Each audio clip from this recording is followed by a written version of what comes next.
नमस्कार, बहुत बहुत स्वागत है आपका। आप देख रहे हैं स्वदेश खबर। मैं हूं आपके साथ प्रशांत पांडे। पावर नहीं तो कुछ नहीं। हम राजनीति वाले पावर की बात नहीं कर रहे, बल्कि एनर्जी यानी ऊर्जा क्षेत्र वाले पावर सेक्टर की बात कर रहे हैं, जिसकी डिमांड लगातार पीक पर पहुंचती जा रही है। और पावर की जरूरतों को पूरा करने के लिए बजट में क्या बड़े ऐलान हो सकते हैं, इसी पर आज हम करने वाले हैं बात।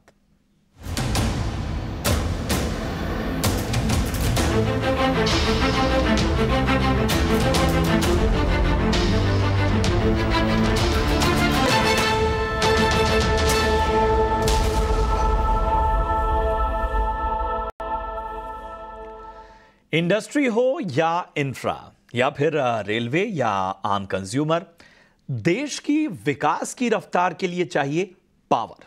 पावर की डिमांड भी लगातार पीक पर पहुंचती जा रही। जिस तरह से बेतहाशा गर्मी पड़ी और जिस तरह से लोगों की अब जरूरतें बढ़ती जा रही हैं, लोग जिस तरह से अपना दायरा बढ़ाते जा रहे हैं और जिस तरह से हमारी इच्छाएं बढ़ती जा रही हैं, उसका असर पावर डिमांड में नजर आ रहा है। ऐसे में पर्यावरण की सेहत का ख्याल रखते हुए ऊर्जा की जरूरतों को कैसे पूरा किया जाए ताकि एक संतुलन बना रहे, इस पर सरकार का फोकस है। 23 जुलाई को पेश होने वाले बजट में वित्त मंत्री पावर सेक्टर के लिए कौन कौन से बड़े ऐलान कर सकते हैं, कहां रखनी चाहिए नजर, और इसी पर हम करेंगे खास चर्चा। और हम सबसे पहले चलेंगे अपने सहयोगी प्रकाश प्रियदर्शी के पास, जो हमारे साथ जुड़ चुके हैं। प्रकाश, बजट के लिहाज से पावर सेक्टर पर निगाह रहती है और सरकार का खासा फोकस रहता भी है। न सिर्फ बजट, बल्कि हम वक्त वक्त पे बहुत से रिफॉर्म, बहुत से ऐलान देखते हैं। ऐसे में बजट जो है वो बहुत महत्वपूर्ण है। क्या क्या खबरें सामने आ रही हैं, किस तरह से सरकार जो है वैकल्पिक ऊर्जा को लेकर अपना दायरा बढ़ा रही है, किन किन चीजों पर फोकस करने वाली है, जरा ये बताएं।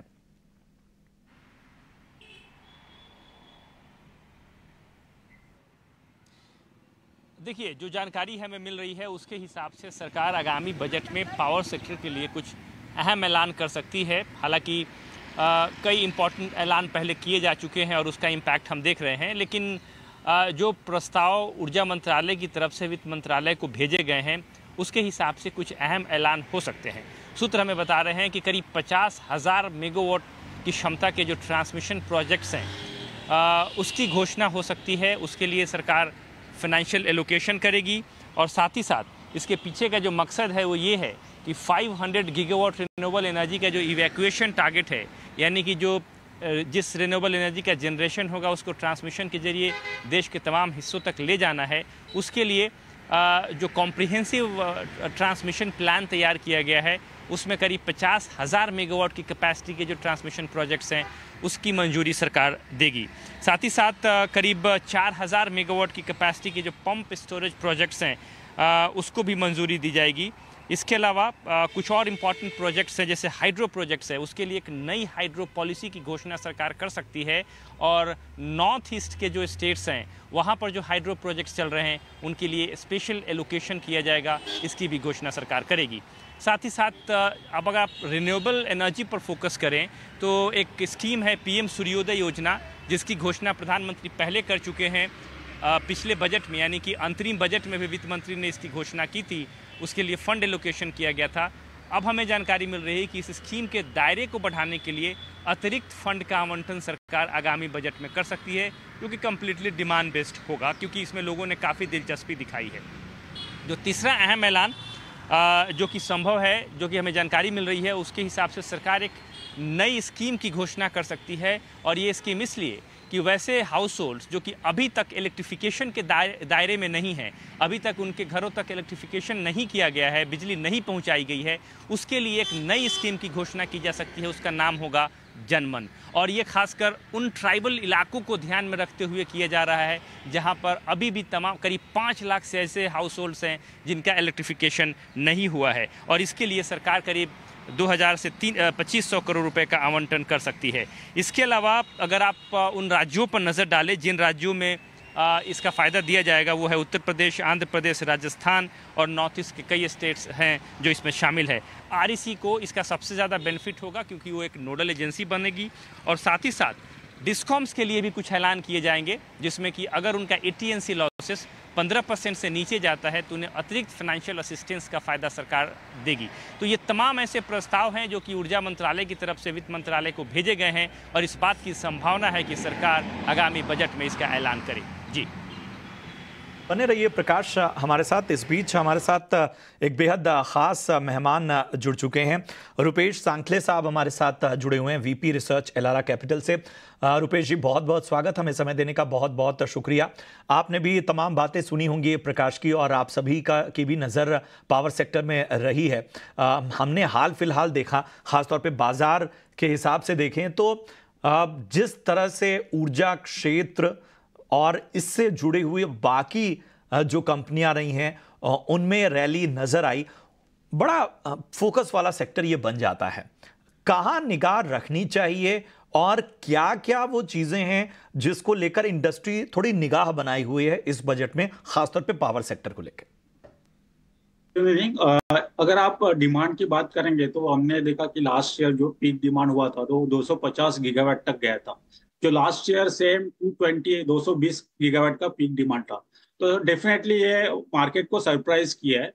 तो मुझे लगता है कि जो 2030 का जो गवर्नमेंट का प्लान है कि अपना जो भारत का पीक डिमांड है वो 370 गीगावाट जाएगा, मुझे लगता है उसमें रिवाइज होने का चांसेस है। उसको नजर अगर देखेंगे तो मुझे लगता है जो इमर्जिंग टेक्नोलॉजीज है, for example offshore wind energy, pump hydro storage है, बैटरी स्टोरेज है, इसके ऊपर मुझे लगता है कि ये बजट में काफी फोकस होगा। क्योंकि अगर ये चीज नहीं आता है तो मुझे लगता है कि अपना वो पीक डिमांड मीट करना डिफिकल्ट है। उस हिसाब से मुझे लगता है कि एक फ्रेश कोल बेस का भी ऑर्डरिंग आ सकता है। और ये जो मैंने जो बात की है ना, battery storage, pump hydro storage, offshore wind energy, उसके लिए वायबिलिटी गैप फंडिंग की बहुत जरूरत है, क्योंकि ये सब कैपिटल कॉस्ट इंटेंसिव सेक्टर है। और अगर इसको कॉम्पिटिटिव रखना है और इसमें अगर प्राइवेट सेक्टर का इन्वेस्टमेंट चाहिए तो मुझे लगता है इसमें एक वायबिलिटी गैप फंडिंग की जरूरत है। और हमें लगता है कि ये शायद बजट में फोकस हो सकता है। तो ये अगर चीज देखते हैं तो मुझे लगता है कि अगर अगर पूरा पावर सेक्टर का अगर वैल्यू चेन देखेंगे तो हमें लगता है कि 40 लाख करोड़ का इन्वेस्टमेंट नेक्स्ट 10-12 साल में आने वाला है। और इससे रिलेटेड जो भी फाइनेंसिंग कंपनीज है, जैसे power finance corporation, REC, IREDA, उनको काफी बेनिफिट हो सकता है। उसके अलावा मुझे लगता है जो आरई इंटीग्रेशन चल रहा है, जिसे रिन्यूएबल एनर्जी में काफी फोकस हो रहा है, अगर उसको इंटीग्रेट करना है तो हमें नए नए लाइन चाहिए, सबस्टेशन चाहिए, ट्रांसफॉर्मर, स्मार्ट मीटरिंग की जरूरत है। तो मुझे लगता है इस सेगमेंट में जो प्लेयर्स है, जैसे एबीबी, सीमेंस हो गया, आपका हिताची हो गया, फिर ट्रांसफॉर्मर कंपनीज हो गए, जीनस कंपनीज है, मुझे लगता है उनको भी बेनिफिट होगा। तो मुझे लगता है कि जो चीज रिफॉर्म्स हुए हैं उसमें मुझे लगता है एक्सटेंशन, वायबिलिटी गैप फंडिंग का एक्सटेंशन मिल सकता है। तो डेफिनेटली ये सेक्टर फोकस में रहेगा। और जैसे कि पावर डिमांड बढ़ रहा है और ये पॉजिटिवली सरप्राइज किया है, तो डेफिनेटली गवर्नमेंट सोचेंगे कि इस सब जनरेशन को कैसे साथ में लेके आए 2030 तक, और हम लोग उस पीक डिमांड को मीट कर सकते हैं। कहीं और जो रिन्यूएबल एनर्जी है उसको लेकर भी, हालांकि आपने इरेडा का नाम लिया, लेकिन मैं चाहूंगा कि थोड़ा और इरेडा के इर्द गिर्द भी देखें और भी अगर संभावनाओं को देखें तो जरा उस पर भी बताइएगा कि कहां नजर रखनी चाहिए। प्रकाश, मैं आपके पास आना चाहूंगा। इस साल 1 फरवरी को जब वित्त मंत्री निर्मला सीतारमण ने अंतरिम बजट पेश किया था तो पावर सेक्टर के लिए 28,352 करोड़ रुपए का एलोकेशन हुआ था, और ये 2023-24 के 18,945 करोड़ का जो संशोधित अनुमान था उससे 50% ज्यादा है। जाहिर सी बात है एलोकेशन पर तो नजर रहेगी, जो लक्ष्य लेके चला जा रहा है, और इसके साथ ही रिन्यूएबल एनर्जी का भी आपने जिक्र किया, इसे लेकर सरकार का अच्छा खासा फोकस है। और यहां पर जाहिर सी बात है कि नजरें सरकार के एक एक कदम पर रहेंगी।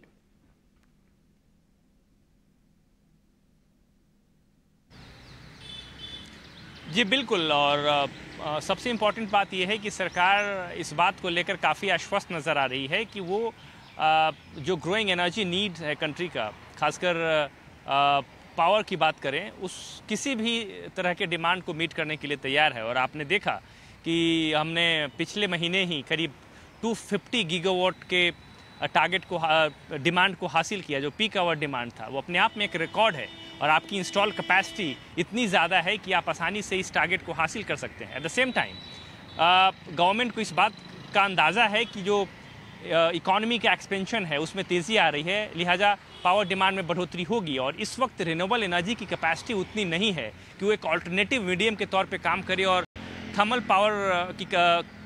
पावर जनरेशन जो है उसको हम एक लेवल पर ले जाकर रोक दें और फिर रिन्यूएबल एनर्जी से हम उस टारगेट को मीट करें।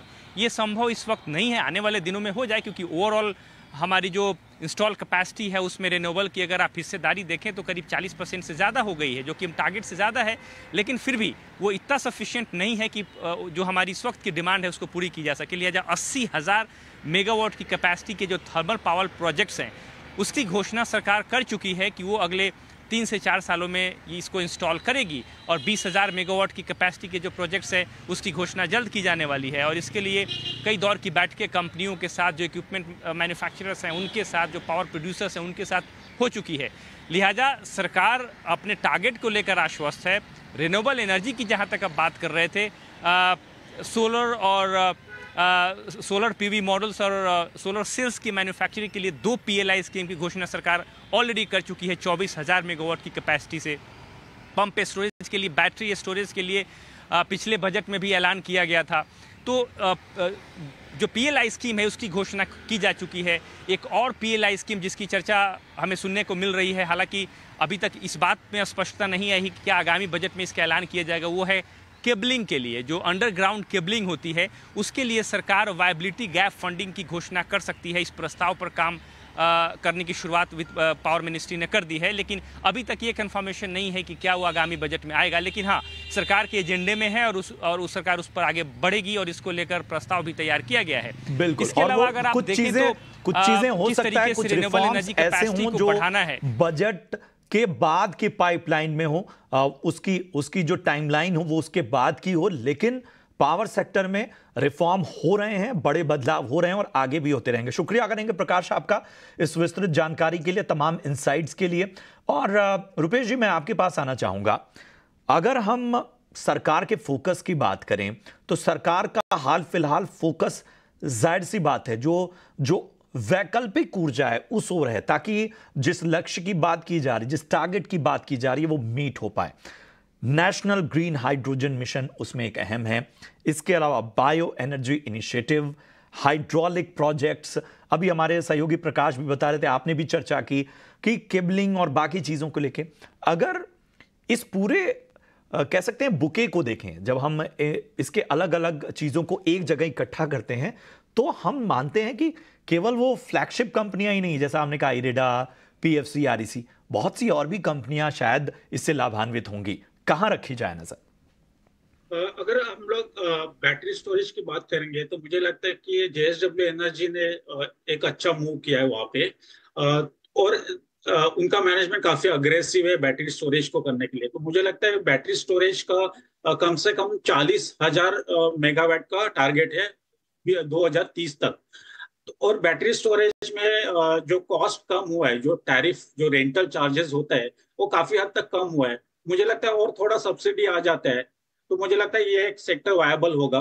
अगर round the clock power supply करना है और बैटरी स्टोरेज अगर सपोर्ट करना है तो मुझे लगता है ये चीज अग्रेसिव हो सकता है। तो फिलहाल तो मुझे लगता है JSW एनर्जी वहां पे बहुत अग्रेसिव है। अगर पंप हाइड्रो स्टोरेज की बात करेंगे तो मुझे लगता है कि Torrent power, JSW energy, NHPC, HJVN, Tata power, इन्होंने रिसेंटली काफी स्टेट्स लाइक गुजरात, महाराष्ट्र के साथ MOU साइन किया है और उसका भी पोटेंशियल कम से कम 35,000 मेगावाट का है। तो मुझे लगता है ये कंपनीज का एक अच्छा ऑप्शन वैल्यू वहां पे बन सकता है। अगर ऑफशोर ग्रीन एनर्जी की बात करेंगे तो मुझे लगता है कि अभी तक उस लेवल का इंडिया के पास विंड टर्बाइन नहीं है। तो हो सकता है कि आगे जाके उसमें बहुत सारा पोटेंशियल है, तो कुछ इंसेंटिव आए और सुजलॉन और आइनॉक्स विंड जैसे कंपनीज जो एग्जीक्यूशन कर सकते हैं उनको थोड़ा बढ़ावा मिल सकता है। अगर रिन्यूएबल एनर्जी की बात करेंगे तो मुझे लगता है कि NHPC, HJVN ने काफी MOU साइन किया है। उनका पोर्टफोलियो अगर आज की बात करेंगे और अगले 5-6 साल में अगर बात करते हैं तो मुझे लगता है 3x 4x उनका पोर्टफोलियो बन रहा है। तो लगता है कि ये जो कंपनीज है उनको काफी हद तक इस पूरे स्कीम का और जो सेक्टर में जो विजिबिलिटी दिख रहा है उसका बेनिफिट होते हुए दिख रहा है।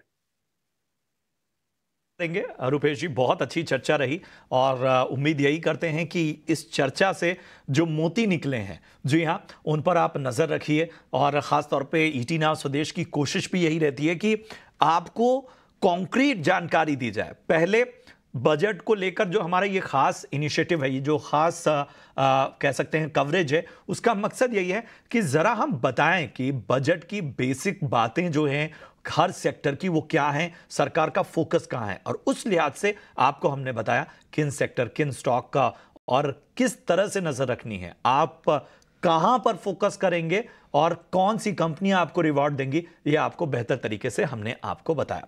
बहरहाल यहां रुकेंगे एक छोटे से ब्रेक के लिए, ब्रेक के उस पार लौटेंगे तो ढेर सारी खबरें, अहम खबरें आपके लिए लेकर आएंगे। आप बने रहिए हमारे साथ।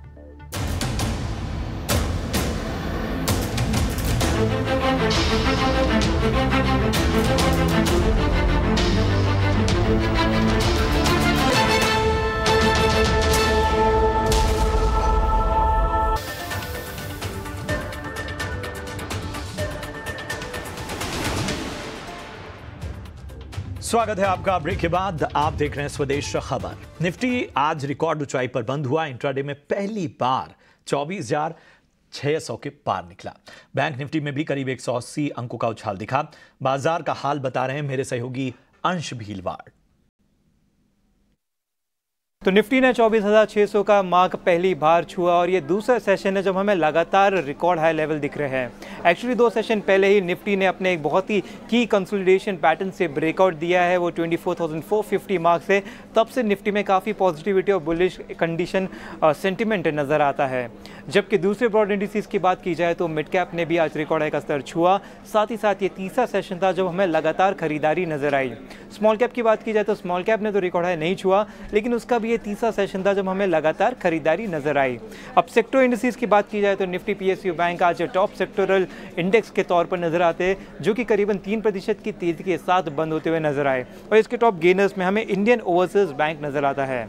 दूसरे सेक्टर इंडिसेस की बात करें तो फार्मा ने भी रिकॉर्ड हाई का स्तर छुआ, दूसरे सेशन के लिए एडवांस किया। जबकि निफ्टी बैंक ने तीसरे सेशन के लिए एडवांस किया तो निफ्टी एनर्जी ने चौथे सेशन के लिए एडवांस किया।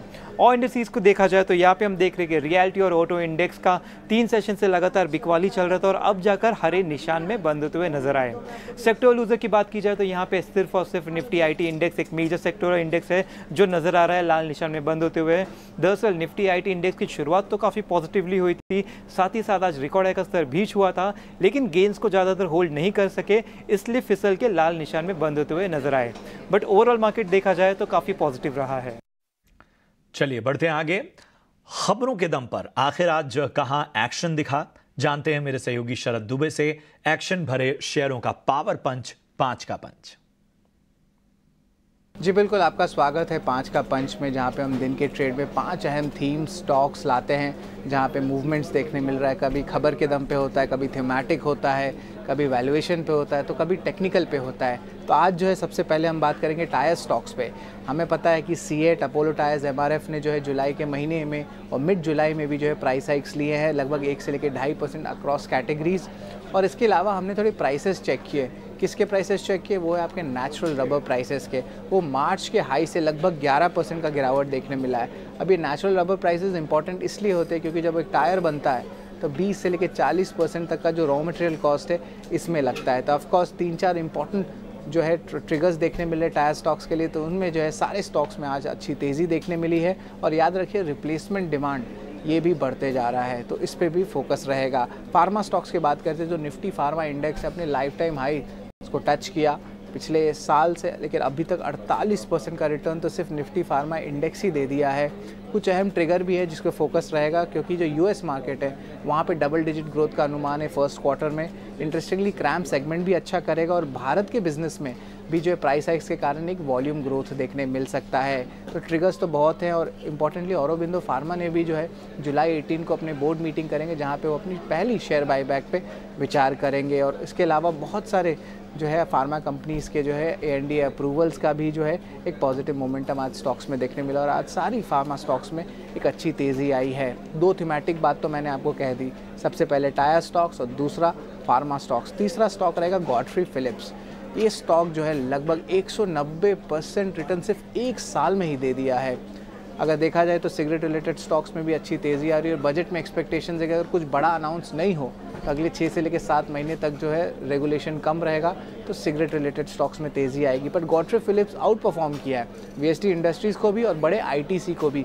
3-4 अहम ट्रिगर है, इसको आप ज़रूर नोट करिएगा। स्मॉल प्राइस की जो सिगरेट है वो जो है अच्छी जगह लॉन्चेस होने लगी है सेलेक्ट मार्केट्स में और जो रिटेल डिवीजन की सेल्स की बात चल रही है वहाँ पे बड़े बड़े कॉन्ग्लोमरेट्स अभी भी इंटरेस्ट दिखा रहे हैं। ओवरऑल मैनेजमेंट की स्ट्रैटेजी में भी शफल हो रही है और हाल ही में फेरेरो ग्रुप जो फेरेरो चॉकलेट होता है उसके साथ भी इन्होंने टाई अप किया है। तो इस स्टॉक को भी ज़रूर अपने रडार में रखिएगा और हमने आपको पहले भी ईटी नाउ स्वदेश में इस स्टॉक के बारे में बताया था। वही रूट मोबाइल, तानला प्लेटफॉर्म जैसे CPaaS स्टॉक्स में भी आज अच्छी तेज़ी आई है। तानला प्लेटफॉर्म ने एक कमर्शियल एग्रीमेंट साइन किया एक ग्लोबल टेक मेजर के साथ वाइजली ATV, यानी कि जो मैसेजेस होती है वहाँ पे कोई फ्रॉडुलेंट फ़ोन नंबर आए तो उसको लेके जो है एक सॉफ्टवेयर के साथ उनका करार हुआ एक बड़े टेक कंपनी के साथ। ऑफ कोर्स तानला प्लेटफॉर्म में तेज़ी तो आई, लेकिन आपके रूट मोबाइल जो सेम बिजनेस मॉडल है तानला जैसा ऑलमोस्ट, उनमें भी एक अच्छी रब ऑफ इफेक्ट देखने मिली। हमारा आखिरी स्टॉक रहने वाला है एविएशन स्टॉक्स, इंटरग्लोब एविएशन या स्पाइस जेट। और स्पाइस जेट में तो हमने भारी तेज़ी भी दिन के ट्रेड में देखने मिली और यहाँ पे ईटी नाउ स्वदेश के सोर्सेज से पता चल रहा है कि गवर्नमेंट ने इनिशिएट कर दिया है नेचुरल गैस और एविएशन टरबाइन फ्यूल, जिसको ATF हम कहते हैं, GST के अंदर। अब नेट इसका इम्पैक्ट ये होगा जो कॉस्टिंग होता है एविएशन कंपनीज़ के लिए वो कम हो सकता है और जेट फ्यूल का जो कॉस्टिंग होता है 40 से 50% ऑलमोस्ट लग जाता है एक प्लेन को चलाने के लिए। तो एक टाइप से एक positive news flow aviation companies के लिए था। तो ये 5 अहम स्टॉक्स और थीम्स है जहाँ पे आज दिन के ट्रेड में एक्शन देखने मिला है। चलिए, तो ये था 5 का पंच और इसी के साथ इस बुलेटिन में इतना ही। दीजिए इजाजत, आप देखते रहिए ईटी नाउ स्वदेश। नमस्कार।